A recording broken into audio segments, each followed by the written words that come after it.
Hindu ma'am, Revit software use பண்ணி வால் எப்படி ma'am design பண்றது?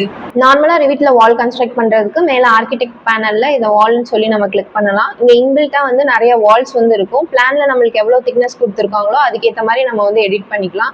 இதுல எடிட் டைப்ல நம்ம உள்ள போய் வால் நம்மளா திக்னஸ் வந்து எடிட் பண்ணிக்கலாம். இதுக்கு நான் ரீநேம் கொடுத்துக்கிறேன். ரீநேம் வந்து வெறும் வால்னு சொல்லி நான் போட்டுக்கிறேன்.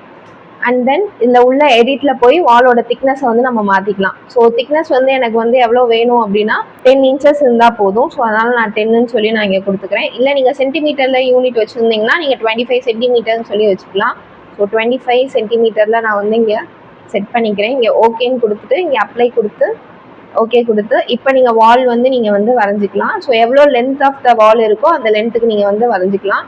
ஸோ நான் ஒரு சைடு மட்டும் வால் கன்ஸ்ட்ரக்ட் பண்ணிட்டு ஆர்கிடெக்ட்ல நம்ம வியூவில் போய் நம்ம 3D வியூ வந்து பார்த்துக்கலாம். ஸோ இங்கே 3D வியூன்னு இருக்கும். ஸோ அதில் டிஃபால்ட்டாக இருக்கும். ஸோ 3D வியூவில் பார்த்தீங்கன்னா நம்மளுக்கு 3Dயாக அது வந்து கன்வெர்ட் ஆகிக்கும். இதோட ஹைட் வந்து நீங்கள் எவ்வளோ வேணுமோ அது நீங்கள் ப்ராப்பர்ட்டிஸில் போய் வச்சுக்கலாம். ஸோ இந்த வாலுக்கு வந்து கலர் வந்து நம்ம கொடுக்கலாம் அப்படின்னு சொல்லி பார்க்கலாம். இப்போ வாலை நீங்கள் வந்து கிளிக் பண்ணீங்கன்னா ஸோ இது வந்து வாலை எடிட் பண்ணுற டூலுக்கு வந்து வந்துடும். இதுக்கு வந்து நீங்கள் டிக் மார்க் கொடுத்துட்டு இப்போ வாலை நீங்கள் கிளிக் பண்ணீங்கன்னா